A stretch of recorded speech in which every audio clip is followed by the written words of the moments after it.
En el día de hoy, en el ambiente cristiano evangélico, entre las muchas doctrinas equivocadas que han sido introducidas en la Iglesia, tenemos por ejemplo la doctrina sentimental del amor de Dios, basada en Juan 3:16, una doctrina errada que dice frases como Dios te ama, o su variable Dios te ama y tiene un plan maravilloso para tu vida, o peor aún, la frase errada Dios odia al pecado pero ama al pecador.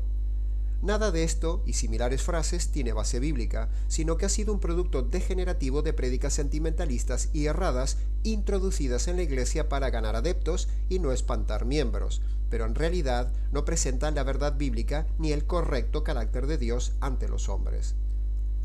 Analicemos y demostremos entonces este punto de vista que hemos presentado.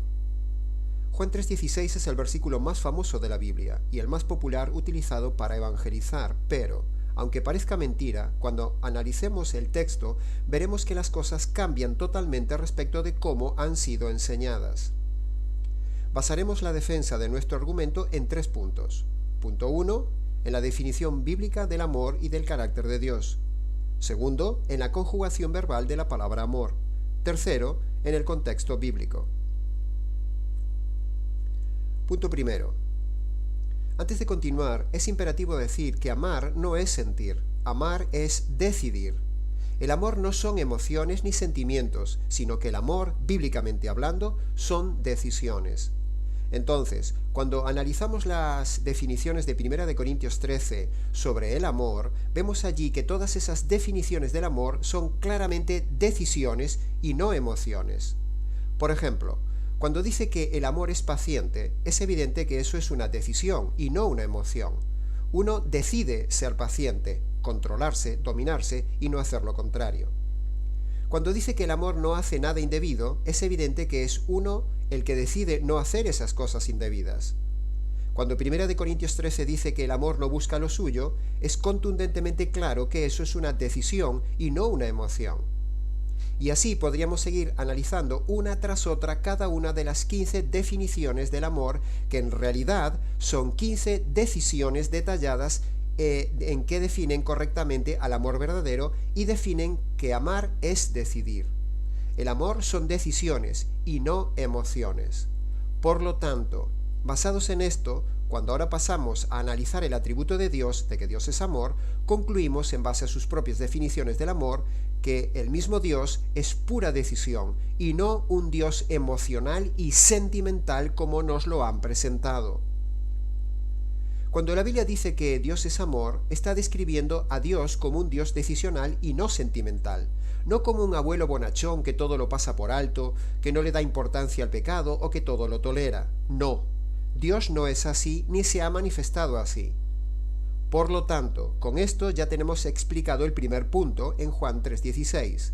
El amor son decisiones, cosa que no han enseñado correctamente los predicadores emocionales, sino que han presentado al amor como algo sentimental, igual que lo hace el mundo y a un Dios sentimental que no existe.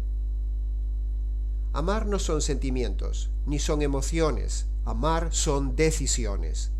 Dios no es emocional, Dios es decisional. Dios está en continuo movimiento tomando decisiones. Como dice Juan 5:17, mi Padre siempre está trabajando y yo también trabajo. Toda esa acción de trabajo de Dios en el universo, en el mundo visible e invisible, son decisiones, no emociones. Dios no se mueve por emociones, sino por decisiones. Punto segundo. Si leemos con cuidado el pasaje de Juan 3:16, allí no dice que Dios tiene sentimientos agradables para el hombre inconverso. No, no dice eso. El pasaje dice que Dios tomó una decisión sufrida en el pasado, pero no que tiene sentimientos hacia el hombre perverso en el tiempo presente. El pasaje no está en conjugación verbal presente, no dice Dios te ama, ni dice Dios ama al mundo, sino que la conjugación verbal del texto está en pasado. Dice amó, como hablando de un acto pasado y acabado, no como un sentimiento consentidor, bonachón, continuo y presente sobre cada inconverso perverso. Los sentimentalistas alegan también Efesios 2:4 y Romanos 5:8 para apoyar Juan 3:16, pero lamentablemente para ellos allí el verbo amar también está en tiempo gramatical pasado como una acción acabada, no como un sentimiento actual presente sobre el perverso inconverso. Efesios 2:4 dice, por su gran amor con que nos amó. Parafraseando sería, por la gran decisión que tomó. Romanos 5:8 dice, Dios mostró, tiempo pasado concluido, su amor, su decisión, con nosotros en que siendo aún pecadores, o sea enemigos, Cristo murió, en el mismo tiempo verbal pasado pretérito indefinido, por nosotros. Parafraseando sería, Dios mostró su decisión de salvarnos, amor, a pesar de ser pecadores, o sea enemigos, muriendo Cristo por nosotros. Esa fue su decisión. Por lo tanto, esto cambia las cosas, porque el tiempo gramatical del verbo amar es determinante para cambiar la idea falsa que nos han enseñado. Sin entrar en pesadas descripciones gramaticales, diremos que el verbo amó está en pretérito indefinido. Repetimos que gramaticalmente es una acción concreta, concluida, pasada y acabada. Eso se puede comprobar en cualquier libro de gramática. Por lo tanto, el texto no está diciendo que Dios te ama en el tiempo presente, como si tuviera un montón de sentimientos de abuelo tierno a pesar de tus muchos delitos y pecados, como si Dios tuviera sentimientos de un Papá Noel consentidor y bonachón. No. Si unimos los dos puntos que hemos visto en Juan 3:16, de que amar es decidir y que el verbo está en pasado, concluimos entonces que amó significa que Dios decidió algo en el pasado, algo que hizo, que está acabado y terminado, pero que no implica que Dios tenga sentimientos emocionales presentes de bondad hacia el hombre pecador en el día de hoy. Punto 3. Preguntamos, ¿cuántos pasajes del amor de Dios hay en la Escritura en comparación con la enorme cantidad de pasajes de la ira y la justicia de Dios? Muy pocos. En cambio, vemos muchos más a lo largo de toda la Biblia, desde Génesis hasta Apocalipsis, que hablan de la ira de Dios, la justicia de Dios y el juicio latente, patente y venidero de un Dios terrible contra el pecador. La ira de Dios está contra los que hacen mal. Salmo 34. El rostro del Señor está contra aquellos que hacen el mal. Primera de Pedro 3. Porque la ira de Dios se revela desde el cielo contra toda impiedad e injusticia de los hombres. Romanos 1. Abominación son a Dios los perversos de corazón. Proverbios 11. La ira de Dios está sobre el perverso pecador. Juan 3:36. Horrenda cosa es caer en las manos del Dios vivo. Hebreos 10. Una horrenda expectación de juicio y de hervor del fuego que ha de devorar a los enemigos de Dios, también dice en Hebreos. Si Dios es amor sentimental, como dicen los predicadores sentimentalistas, entonces, ¿por qué no amó también a los ángeles rebeldes, tan rebeldes como el hombre? El pasaje de Juan 3:16, cuando usa el verbo amó, está diciendo simplemente que Dios tomó una decisión en el pasado a favor de un conjunto, el mundo, en contraposición a otro conjunto, los ángeles caídos, sobre los cuales no tomó la decisión de salvarlos. Esto es muy importante entenderlo porque es lo que se deduce de ese texto y no debemos olvidar la importante regla de la hermenéutica de la ley de la inferencia o deducción. Es decir, Dios decidió salvar a un grupo, el mundo, y no decidió salvar a otro grupo, los ángeles malos. Eso es lo que quiere indicar el texto corroborado por 2 de Pedro 2:4. Dios no perdonó, no amó, no decidió perdonar a los ángeles que pecaron, sino que arrojándolos al infierno, los entregó a prisiones de oscuridad para ser reservados al juicio. El pasaje de Juan 3:16 no dice que Dios ama al hombre como individuo, no dice eso. El texto dice amó, es decir, decidió por el mundo algo que al día de hoy está acabado y consumado, hecho a favor del mundo como bloque, como conjunto, pero el pasaje no habla de sentimientos hacia individuos. Decirle a una persona, Dios te ama, en el sentido sentimental, es una gran mentira. Viendo el contexto de Juan 3:16, ¿manipularemos y encerraremos Juan 3:16 en una burbuja para que diga solamente lo que queremos que diga? Porque el contexto inmediato es grave y habla de perdición, condenación. El hombre aborrece la luz, Dios es luz, el hombre aborrece a Dios. Versículo 36 dice: la ira de Dios está latente sobre el hombre. Nótese que este verbo de este versículo 36 sí está en presente continuo, en contraposición de la conjugación verbal amó de Juan 3:16, que está en pasado como un acto acabado, concreto y terminado, no como un sentimiento presente hacia el hombre malo. Le ruego que vea la diferencia de conjugación entre Juan 3:16 y Juan 3:36. En Juan 3:16 está en pasado, mientras que la ira de Dios en 3:36 sí está en presente, y todo dicho en el mismo capítulo. En conclusión de todo esto, Juan 3:16 dice que Dios tomó una decisión sacrificial, fría, pura y dura en el pasado, en el Calvario, o podríamos extrapolarlo a la eternidad pasada, pero actualmente su ira pasiva está presente sobre el hombre inconverso, perverso, de forma permanente. Precisamente todo lo contrario de lo que enseñan los predicadores sentimentalistas del día de hoy. Preguntamos a los predicadores sentimentalistas: ¿qué hacemos con los pasajes de toda la Biblia que hablan del aborrecimiento de Dios al hombre, la ira pasiva actual de Dios sobre el pecador, la justicia latente que tiene encima el pecador, el juicio inmediato que le espera al pecador? ¿Quitamos estos pasajes de la Biblia? ¿Acaso el ministerio del Espíritu Santo es convencer al mundo de amor, o más bien de pecado, de justicia y de juicio bajo la ira de Dios? Los predicadores sentimentalistas predican precisamente al revés.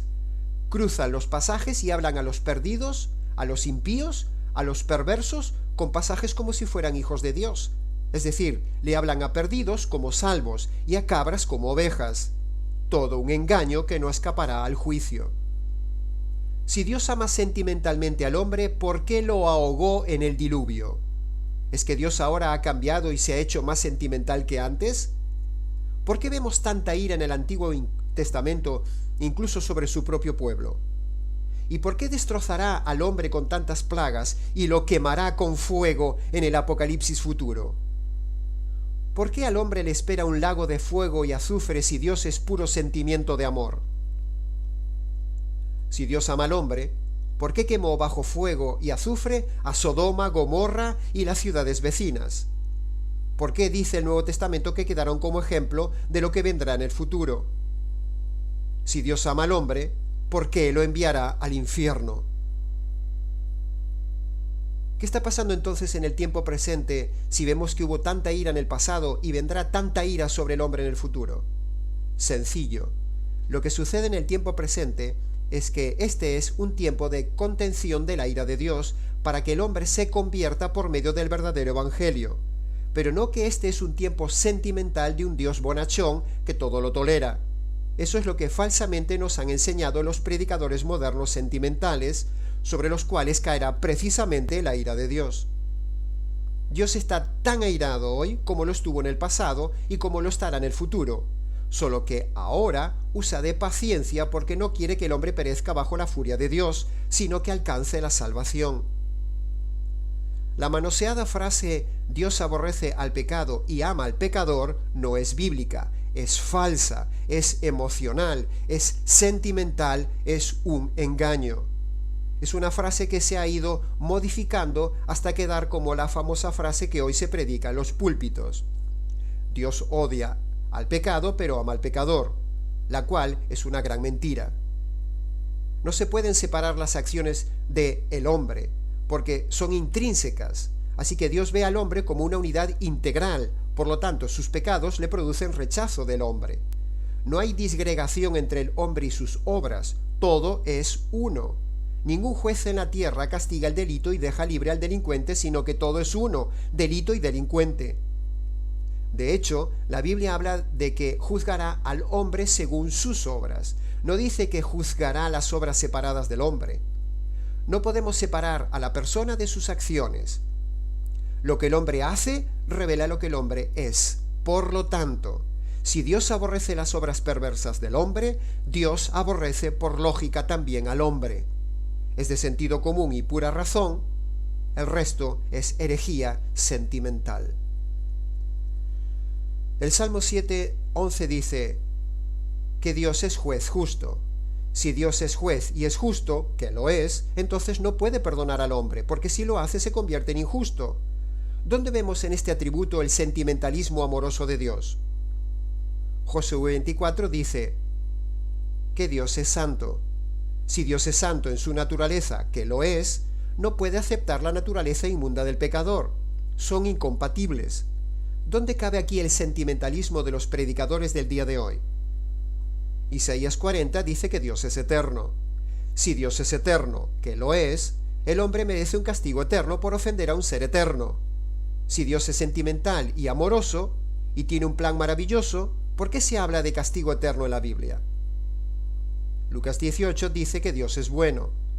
Si Dios es bueno, que lo es, entonces tiene que rechazar automáticamente al malo. Son naturalezas opuestas.